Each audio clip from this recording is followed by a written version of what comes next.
Have you ever knelt in the darkness, whispering prayers you thought would be heard, only to feel your voice swallowed by silence as though the night itself were conspiring to keep you mute? You know that hollow ache when you pour out your heart night after night and the only answer is the sound of your own breath, a secret grief lodged in your chest like a hidden stone that refuses to budge. You remember the moment everything shifted, when your world went silent and the words that once felt powerful now drifted away, abandoned like pages in a book you'll never finish. In that shocking void, you grasped the first insight: abandoned prayers don't vanish, they transform, becoming the raw soil where unseen roots of faith take hold. You learn that when you stop desperately begging for answers and instead lean fully into your pain, you unearth a strange comfort, the realization that your broken offerings have been gathered, piece by piece, by a presence so steady and so loving that it could only be divine. You recall the nights you lay awake, replaying every conversation, every argument, every "I'm sorry you never spoke," feeling guilt coil around your heart like a serpent ready to strike. You remember driving aimlessly on rain-slicked roads, tears mingling with raindrops on the windshield, every red light a warning that healing would not arrive on your timetable. And yet, in that moment of utter despair, the seed of your second insight took root. Vulnerability is the secret gateway to transformation, not a sign of weakness. When you allow yourself to tremble, when you finally speak the words you once thought too shameful, "I'm angry, I'm lost, I don't know how to move on," you unlock the hidden voice that connects you to something more profound than your own sorrow. You discover that your rawest, most painful prayers, those anguished cries in the dead of night, are the ones heard most clearly, echoing beyond the walls you built around your wounded heart. As the weeks blur into months, you carry a small leather-bound journal, its pages dog-eared with fragments of half-formed sentences. "Why did you leave me? What did I do wrong? Am I forgotten?"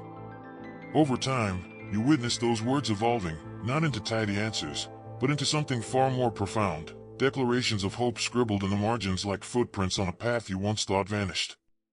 This unfolding reveals your third insight: pain itself can be a pathway, guiding you toward encounters with grace you never expected. You remember the morning you awoke to a single beam of sunlight cutting across your bedroom floor, lighting up the open journal page you'd left by your bedside. In that gentle brightness, you felt an embrace you couldn't touch, as if the very light itself whispered, "I'm here." It wasn't a thunderous revelation, but a subtle shift so delicate it almost slipped past your awareness, and yet it broke the oppressive weight on your soul. That moment taught you that healing doesn't always roar, it often arrives in a still, small voice that nudges you to breathe again. Every day, you practice the fourth insight, learning to move with your grief rather than trying to outrun it. You realize the process is less about getting over your loss and more about weaving it into the very fabric of your being, like a seamstress who stitches sorrow and joy into a single tapestry. You begin to carry both heartbreak and gratitude with you, a single traveler who tucks a faded photograph and a blooming wildflower into a tattered journal, reminding yourself that beauty and brokenness can coexist.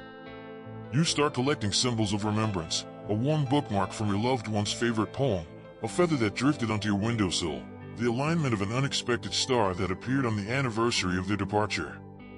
You hold each fragment in your palm and speak aloud, "Here's my sorrow, here's my hope," and notice how the air around you seems to pause, listening intently to your whispered confession.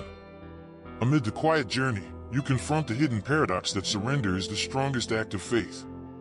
You come to believe this not through a flawless epiphany, but through a series of small, courageous choices, choosing to stay present when you wanted to flee, choosing to call out in your loneliness rather than mute your voice, choosing to trust that the silence wasn't empty but pregnant with potential. In those choices, you feel the grip of despair loosen, replaced by a steady conviction that your story is still unfolding. You sense, deep within your bones, that the divine embrace isn't found in the absence of hardship but within it, like a silent partner walking beside you down a dark corridor, never asking you to forge ahead alone. You face moments of spiritual numbness, routine prayers uttered without feeling, hollow rituals that once felt sacred now sounding like distant echoes. In that disquiet, you encounter your fifth insight: authenticity in your grief invites genuine grace. When you let your tears stain the pages of your journal, when your voice quivers on the word "why," you give permission for healing to seep in through the cracks of your brokenness. You begin to share whispers of this journey with a trusted friend, an honest text at dawn, a trembling confession over coffee, and watch as your story, painful as it is, sparks a flicker of courage in them to face their own unsent prayers. Your experience becomes a tapestry woven from unanswered questions and quiet affirmations. The moments you believed prayer had failed were often the very moments you were being prepared to understand a deeper truth, that you are never truly alone. Even when your prayers felt abandoned, they were carried by an unshakable love that neither slumbers nor sleeps.